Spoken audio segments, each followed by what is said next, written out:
bilang LOL. Ang LOL ay isang massive online battle arena na merong 500,000 manlalaro dito lamang sa Pilipinas. At ngayon, lumipat muna tayo sa ating on-site reporter na si JP Canay. Maraming salamat, Krisha.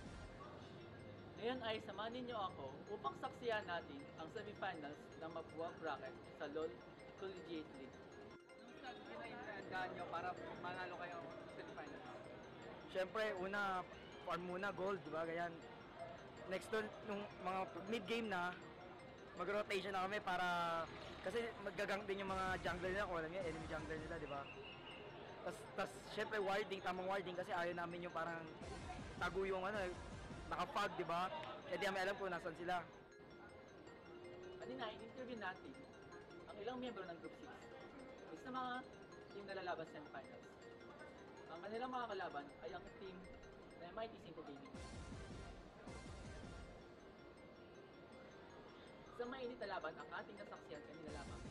Maganda ang pinakitang laro ng bawat team pero nagwagi pa rin ang Group 6 sa huli na may score na 2-0. Maraming salamat, JP Canay, at congratulations sa Group 6 na nagwagi sa semifinals.